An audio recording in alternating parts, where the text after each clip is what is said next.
इस वीडियो में language English and Hindi practice set paper देखने वाले हैं। यह वीडियो BPSC 4.0 के लिए अत्यंत आवश्यक है। तो चलिए शुरू करते हैं। देखिए, फर्स्ट है choose the most appropriate word phrase closest in meaning by hook और बाय क्रुक। तो यहाँ पे जो राइट आंसर होगा ये हो जाएगा सेकंड, यानी इन whatever way one can. तो देखिए, बाय हुक और बाय क्रुक का अर्थ होता है किसी भी तरह, ठीक है, किसी भी तरह से। तो यहाँ पे क्या हो जाएगा, in whatever way one can. Next फिर कहता है fill in the blank with correct degree. देखिए, Srinath bold dot dot dot than Prasad. तो यहाँ पे जो राइट आंसर होगा ये हो जाएगा सेकंड, क्या हो जाएगा, फास्टर हो जाएगा। ठीक है, तो श्रीनाथ बोल्ड फास्टर देन प्रसाद। ठीक है, तो यहाँ पे देखिए देन का यूज, फास्टर का यूज किया जाएगा। तो देन का प्रयोग कंपैरेटिव डिग्री में होता है। ठीक है, अतः रिक्त स्थान में फास्टर का यूज हो जाएगा, जो कि पॉजिटिव फास्ट होता है, कंपैरेटिव फास्टर होता है, सुपरलेटिव फास्टेस्ट होता है। नेक्स्ट कहता find the correct passive voice of the given active voice. All trust and honest man. तो 3 का हो जाएगा फर्स्ट, यानी an honest man is trusted bye all. ठीक है, अब देखिए सब्जेक्ट V1 V5 ऑब्जेक्ट होता है, तो object ERM plus V3 plus by plus subject का यूज किया जाता है। क्वेश्चन नंबर 4 है, कहता select the correct sentence from the flowing sentences. 4 का हो जाएगा तीसरा ऑप्शन, यानी फर्स्ट और 4। ठीक है, यानी ही हैड डेज लीव और he had 4 days leave. Next देखिए, कहता है कि choose the one word substitute for the given group of words. यहाँ पे है one who is gifted with several talents. तो 5 का यदि देखें तो देखिए 5 का हो जाएगा आपको फर्स्ट ऑप्शन, यानी वर्सेटाइल। ठीक है, तो वर्सेटाइल जो है इसका अर्थ होता है बहुमुखी प्रतिभाशाली। ठीक है, स्टोइक मतलब होता है जिस पर सुख दुख का असर नहीं पड़ता हो। वॉल्टेनियर मतलब जो स्वेच्छा से कार्य करता हो। ओमनिशेंट, ठीक है, ओमनिशेंट मतलब होता है जो सभी चीज़ों को जानता है।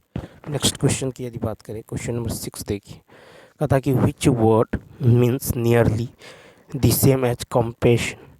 तो यहाँ पे हो जाएगा फर्स्ट काइंडनेस हो जाएगा। कॉम्पेशन नाउन है, इसका मतलब होता है करुणा, दया, संवेदना, सहानुभूति, सिंपैथी, काइंडनेस, मर्सी। ठीक है, उसके बाद CRUELTY यह नाउन है, इसका मतलब क्रूरता, निर्ममता।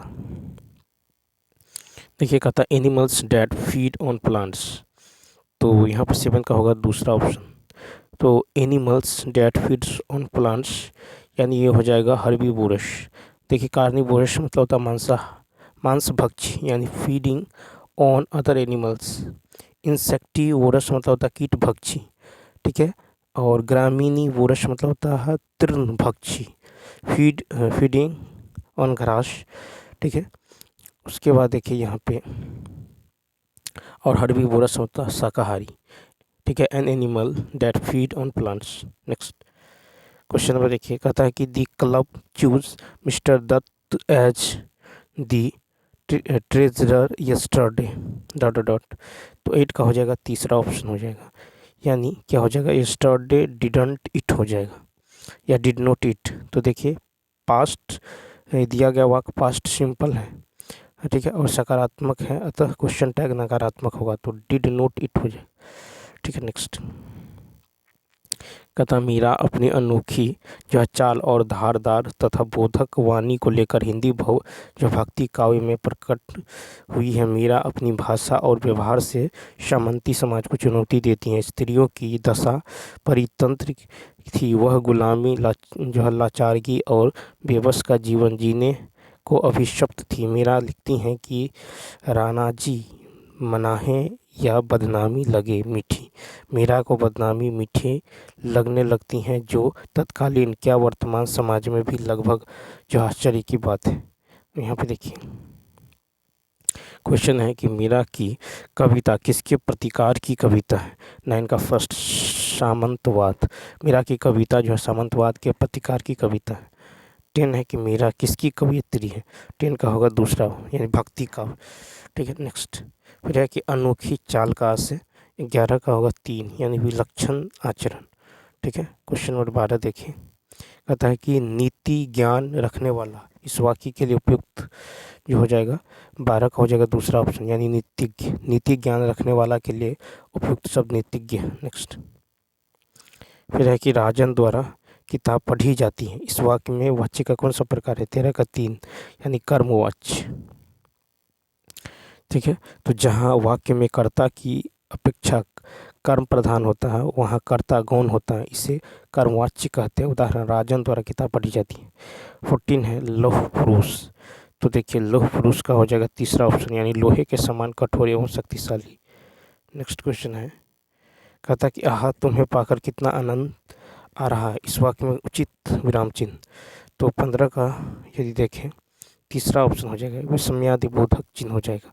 क्वेश्चन नंबर देखिए 16, कहता है कि चलती का नाम गाड़ी, तो ये होगा तीसरा ऑप्शन, यानी काम का चलते रहना। ठीक है, नेक्स्ट देखिए, कहता है व्यष्टि का विलोम क्या होगा?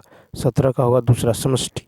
व्यष्टि का विलोम समष्टि होगा, प्राची का विलोम प्रतीचि होगा, सृष्टि का विलोम प्रलय होगा, व्यक्ति का विलोम समाज। क्वेश्चन नंबर 18 देखिए, इत्यादि, इत्यादि है यहाँ पे जो है 18 का जो होगा इत्यादि, यानी इति प्लस आदि, इत्यादि का होगा इति प्लस आदि, इत्यादि। नेक्स्ट 19, कहता सीता नहीं पढ़ती है, इस वाक्य में वाच्य का कौन सा प्रकार है?